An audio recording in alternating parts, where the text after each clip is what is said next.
Step out of the car immediately. Why am I being stopped, officer? We received a report about a suspicious luxury vehicle. So what's the report number? You don't need to know the report number. Don't make this complicated.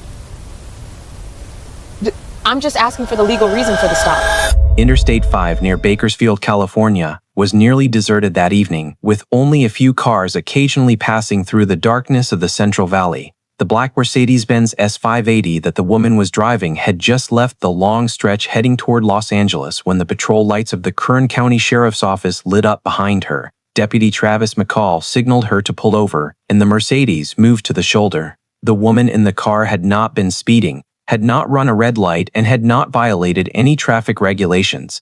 She was simply driving home after a workday in Sacramento. But within seconds, she became the target of a familiar kind of suspicion that many Black Americans call by a very clear name: driving while black. What Deputy McCall did not know was that the woman he had just ordered out of the Mercedes was Angela Whitaker, a California state senator. She was a member of the Senate Public Safety Committee, who had spent years pushing for laws requiring greater transparency from law enforcement in traffic stops. What he also did not know was that 3 different cameras were recording everything: the patrol car's dash cam, his chest-mounted body cam, and a Caltrans traffic camera overhead on the freeway. In less than 15 minutes, this video would capture what seemed like a routine stop but would become the centerpiece of a $55 million civil rights lawsuit. A lawsuit that would force Kern County to explain to the entire state of California how a state senator could be detained on the side of the freeway simply because the car she was driving looked too expensive. And when the story spread across national news, it would no longer be just a traffic stop. It would become a textbook example of the larger question being asked across America: who really has the right to drive without being suspected? Angela Whitaker is 34 years old, born and raised in Oakland, California, in a neighborhood where stories of justice and injustice were not abstract concepts but daily realities. Her father was a high school teacher. Her mother worked in community health, and from an early age, Whitaker was taught that the law was not just words in books, but something that shaped people's lives. After graduating high school in Oakland, she attended Stanford Law School, one of the most prestigious law schools in the country. Instead of pursuing high-paying jobs at big San Francisco law firms, Whitaker began her career as a civil rights attorney, specializing in representing people who believed they had been treated unfairly by the law enforcement system. Over the years, she handled cases involving police misconduct, wrongful arrests, and racial bias in policing. That experience led her into politics. Whitaker was elected to the California State Senate and now represents District 13, which includes San Mateo County and much of Silicon Valley. In the state Senate, she serves on the Senate Public Safety Committee, which oversees policies related to policing, the prison system, and criminal justice reform. During her tenure, Whitaker has become one of the strongest voices advocating for police accountability bills, criminal justice reform, police body camera transparency, and requirements for police departments to release detailed data on traffic stops. These proposals did not emerge in a vacuum. They stemmed from a problem that has been studied for years in the United States: racial profiling in traffic stops. A major study by the Stanford Open Policing Project, which analyzed hundreds of millions of traffic stop records nationwide, showed that black drivers are stopped at significantly higher rates than white drivers, even when controlling for factors like location and traffic density. The study also found that black drivers were more often searched despite no clear probable cause, and the rate of finding contraband in those searches was lower. The phenomenon has become so familiar in American culture that it has its own phrase, driving while black, referring to a black person being suspected simply for driving. For many, this becomes even clearer when the car they are driving is a luxury vehicle. Stories have circulated across the country about people being pulled over simply because the car they were driving looked too expensive relative to stereotypes others projected onto them. Whitaker has spoken about this issue multiple times at hearings in Sacramento. She has pushed for bills requiring police to report data on traffic stops, including the driver's race and the reason for the stop, to create greater transparency. She has also participated in numerous hearings on police misconduct, where victims recounted experiences of being stopped, searched, or detained without legal justification. The evening before the incident on Interstate 5, Whitaker had just left the California state capitol in Sacramento after a long day of meetings and policy discussions. She was driving to Los Angeles to prepare for a morning meeting the next day related to a new bill on police traffic stop transparency. In her Mercedes were a laptop, several legislative files, and the latest draft of the traffic stop transparency bill she was finalizing. In her mind at that moment, she was probably thinking only about final edits to the bill and the meeting the next morning. But a few hours later, on the stretch of freeway near Bakersfield, an ironic situation would unfold. A legislator writing laws to combat racial profiling in traffic stops would become a victim of the very issue she was fighting against. Right on the shoulder of a California highway, Interstate 5 near Bakersfield was still lit up by the red and blue lights from 3 patrol cars parked behind the black Mercedes-Benz S580. Deputy Travis McCall walked slowly to the driver's side window, his eyes scanning the shiny body of the car as if checking for something suspicious. When the window rolled down, his first question was not a greeting or a request for documents as in a typical stop. "Where did you get this car?" he asked directly. Angela Whitaker looked at him for a few seconds before replying that the car was her personal property.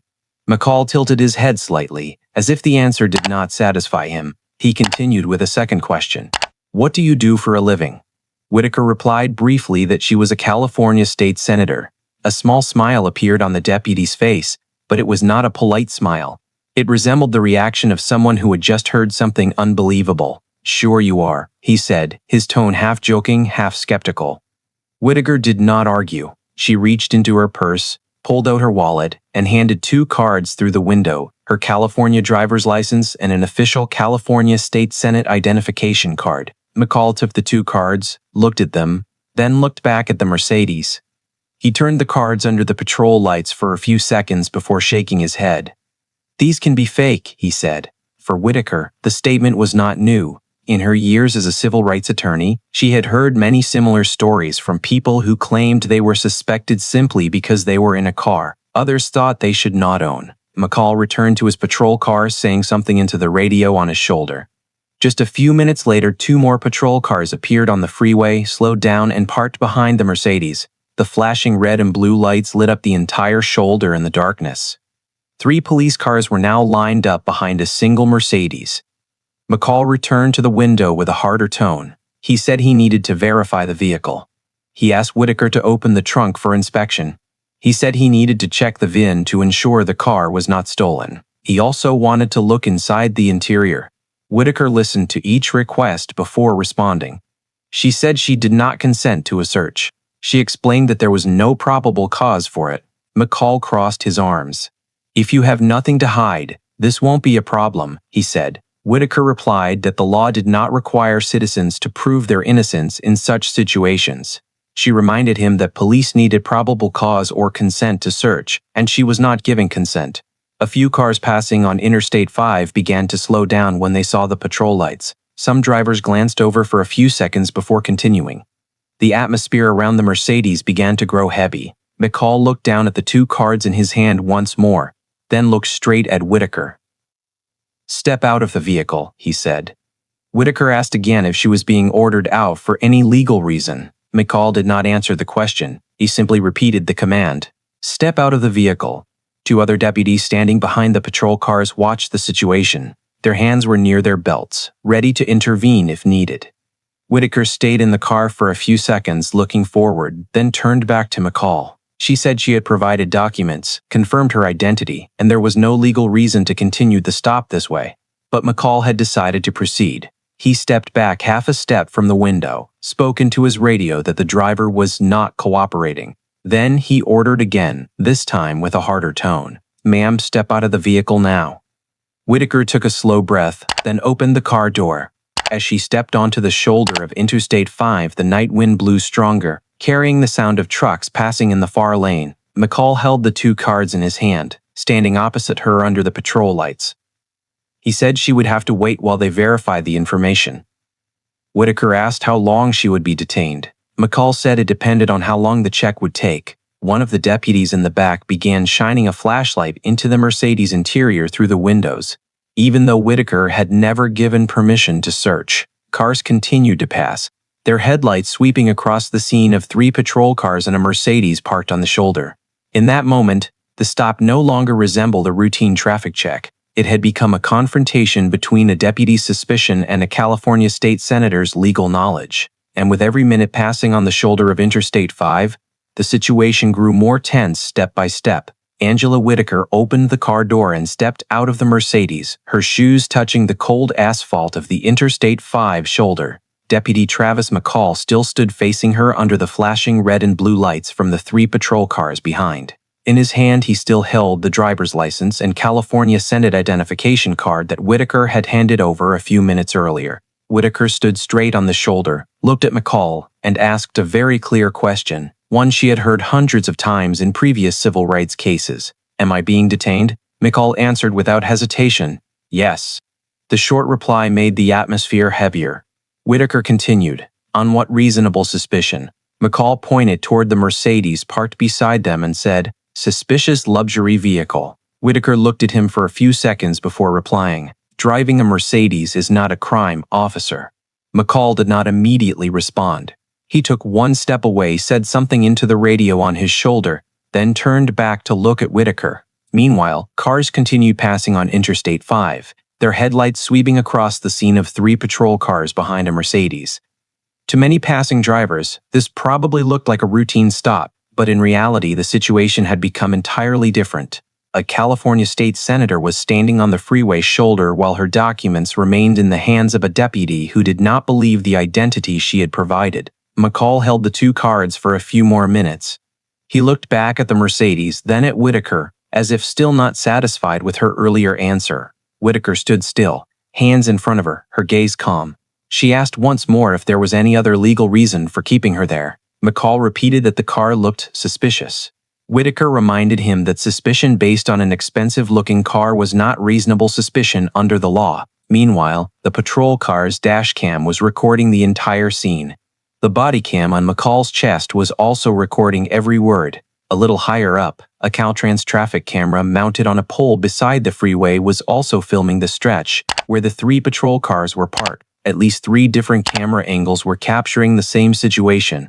A sedan passing by began to slow down as the driver saw the patrol lights. The person in that car pulled out a phone, recorded for a few seconds, then continued driving. Another car also slowed, with the passenger filming through the window. Minutes passed while Whitaker remained on the shoulder. McCall returned to his patrol car once, spoke with the other deputies, then came back. He did not return her documents. Whitaker asked again how long she would be held there. McCall said they were verifying information. Whitaker asked what they were verifying when she had already provided her driver's license and Senate identification. McCall gave no specific answer. Time continued to pass. A large truck passed by, its engine roar echoing in the night as it went past the 3 patrol cars. Whitaker stood on the Interstate 5 shoulder for more than 14 minutes. Each passing minute made the situation more unusual. In most routine traffic stops, police either find a violation or end the check within a few minutes.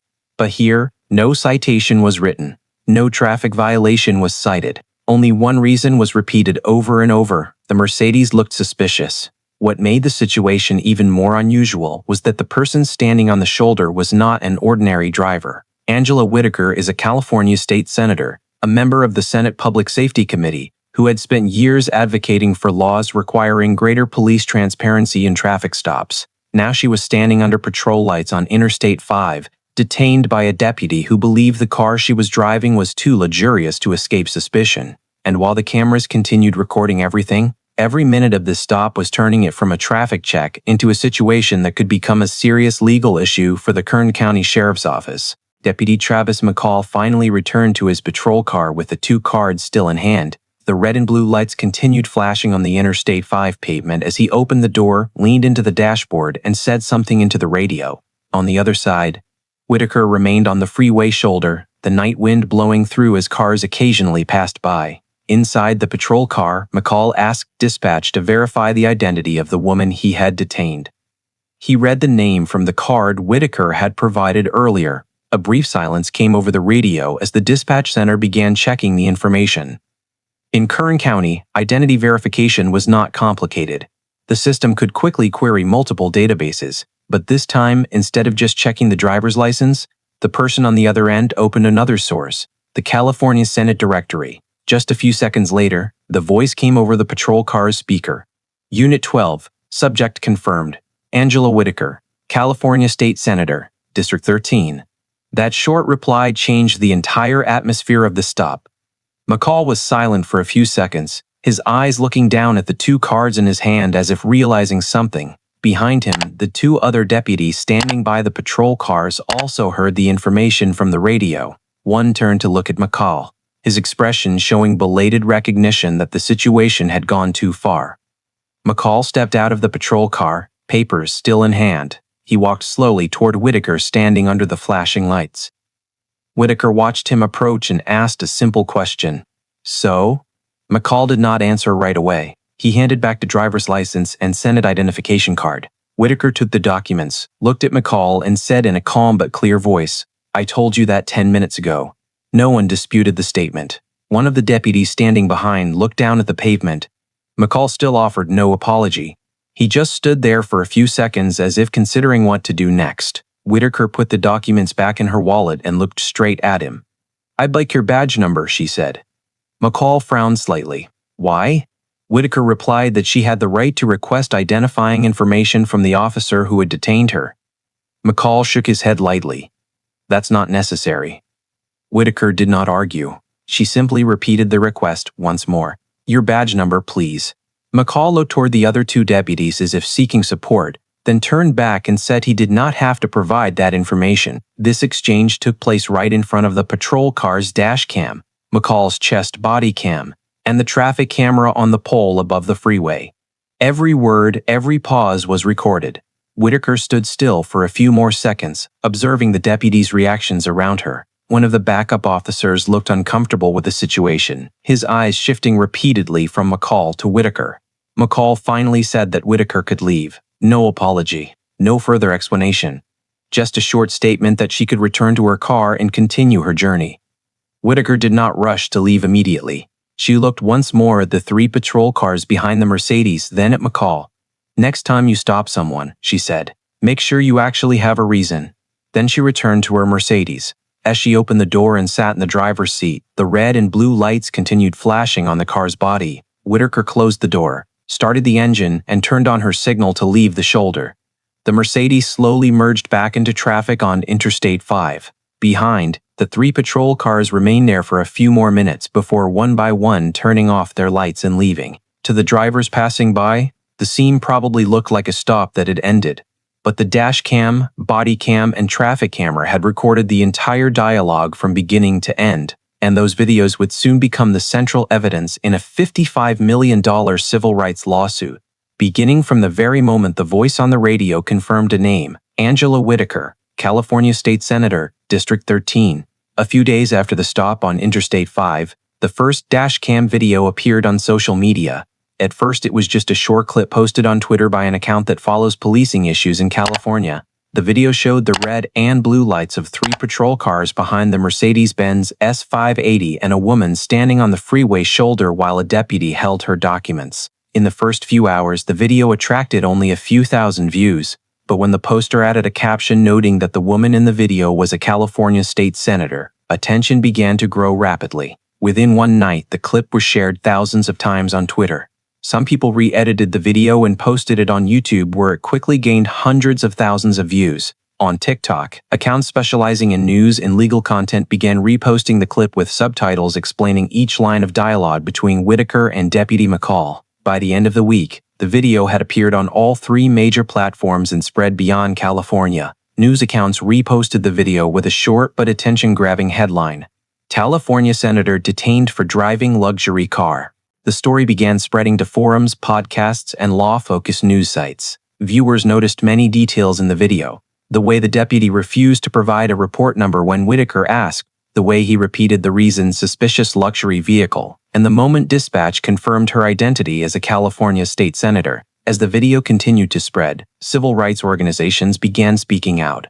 Several civil rights groups posted statements on social media saying the video was a clear example of racial profiling in traffic stops. The NAACP California quickly issued a press release calling for an official investigation into the incident. In their statement, the organization said that stopping a car solely because it looked too luxurious was troubling and could reflect a pattern of racially biased suspicion. Legal experts also began analyzing the video. Several law professors and civil rights attorneys appeared on news programs to explain the legal aspects of the stop. They pointed out that for a traffic stop to be legal, it must be based on reasonable suspicion that the driver had violated the law. In the video, Deputy McCall cited no traffic violation. The only reason repeated was that the car looked suspicious. According to these experts, that was not sufficient to meet the reasonable suspicion standard under the Fourth Amendment of the U.S. Constitution. Some attorneys further noted that detaining Whitaker on the shoulder for more than 10 minutes after she had provided documents could be considered unlawful detention. As the legal debate spread across television programs and podcasts, the story began attracting attention from politicians. Several California state legislators posted comments on social media, saying they wanted to know exactly what happened on Interstate 5 that evening. The office of the California governor also requested a detailed report from Kern County about the incident. Reporters from major outlets like the Los Angeles Times, San Francisco Chronicle, and Associated Press began contacting the Kern County Sheriff's Office to ask about the video. Soon after, national television news began mentioning the story. On evening news channels, the dashcam footage was replayed multiple times, with analysts pausing frames to discuss. Some viewers noted the moment Whitaker asked if she was being detained and the deputy answered yes. Those details shifted the discussion from a viral social media video to a serious legal issue. Under growing pressure from the public and media, the Kern County Sheriff's Office finally issued an official response. In a short statement, the office confirmed they had reviewed the video and were conducting an internal investigation to examine the involved deputy's actions. They said all traffic stops must comply with the law and department policy, and the matter would be fully reviewed. However, the statement did not reduce public attention. The video continued spreading on Twitter, YouTube, and TikTok, attracting millions of views. The more people watched the video, the more questions arose. Why was a state senator detained because of the car she was driving? Why did the deputy not provide a specific reason for the stop? And why did verifying her identity take more than 10 minutes? While those questions continued spreading through the media, one thing became clear: the stop on the shoulder of Interstate 5 was no longer a minor incident. It had become a national story about policing, civil rights, and how the law is applied on California's roads. Just a few weeks after the dashcam video went viral on social media and became a topic of debate on national news programs, Angela Whitaker took the legal step many had anticipated. She filed a civil rights lawsuit in the U.S. District Court for the Eastern District of California, the federal court with jurisdiction over incidents in the Bakersfield area and much of the Central Valley. The complaint, dozens of pages long, detailed what happened on the shoulder of Interstate 5 that evening. A stop not based on any traffic violation, the retention of her documents without legal justification, and her detention on the freeway shoulder for more than 14 minutes simply because the car she was driving looked too luxurious. In the complaint, Whitaker named three main defendants: Kern County Deputy Travis McCall individually, and the Kern County Sheriff's Office as the law enforcement agency responsible for supervising officer conduct. The allegations were clear. First was unlawful detention, meaning holding an individual without valid legal basis. Second was civil rights violation, claiming Deputy McCall's actions infringed on her constitutional rights as a U.S. citizen. Third was racial profiling, alleging the stop was based on assumptions related to race and the appearance of the car she was driving. Finally, emotional distress, arguing that being detained on the shoulder, suspected without basis, and treated like a suspect caused significant emotional harm. The legal foundation for the lawsuit rested on two key pillars of U.S. constitutional law. First was the Fourth Amendment, which protects citizens from unreasonable searches and seizures by the government. According to Whitaker's legal team, Deputy McCall lacked reasonable suspicion to initiate the stop in the first place, and detaining her after identity verification only aggravated the violation. Second was 42 U.S.C. Section 1983. A federal statute allowing citizens to sue government officials who abuse state power to deprive individuals of constitutional rights. This is a common legal tool used in police misconduct cases across the United States. In the complaint, Whitaker sought total damages of $55 million. This figure included harm to reputation, emotional distress, and punitive damages intended to send a message that stops based on unfounded suspicion cannot be tolerated in a society governed by the rule of law. After the lawsuit was filed, the discovery phase began, during which both sides had to exchange relevant documents and evidence. It was during this phase that much new information emerged. Internal records showed that Deputy Travis McCall had received multiple civilian complaints in previous years. Some complaints related to how he conducted traffic stops and how he treated drivers in similar situations. In addition, traffic stop data stored by Kern County was requested and provided. As analysts began reviewing the numbers, they found that some of McCall's prior stops had also been recorded with vague or unclear reasons. Although each individual case might not be sufficient to prove wrongdoing, when viewed together, they created a broader picture of how traffic stops had been conducted. These findings quickly became a key part of Whitaker's legal team's strategy, arguing that the stop on Interstate 5 was not an isolated incident but a typical example of a larger problem in how law enforcement power could be used. The federal trial and Angela Whitaker's lawsuit lasted many weeks in the U.S. District Court for the Eastern District of California, drawing major attention from the media, civil rights organizations, and political circles in Sacramento. In the courtroom, Whitaker's attorneys replayed every moment of the stop on Interstate 5 not through narration but through images. The jury watched Deputy Travis McCall's Bodycam footage, which captured the entire dialogue from when he approached the Mercedes until Whitaker stood on the shoulder. Then came the dashcam from the patrol car, showing 3 police cars parked behind a single Mercedes, while Whitaker was detained for more than 14 minutes. The attorneys also presented video from the Caltrans traffic camera, providing an overhead view where Whitaker could be seen standing under patrol lights as cars passed on the freeway. There was also video from a passing driver who had used a phone to record part of the incident. Each video was paused, zoomed in, and analyzed in detail before the jury. Key moments were replayed multiple times. When Whitaker asked if she was being detained and the deputy answered yes.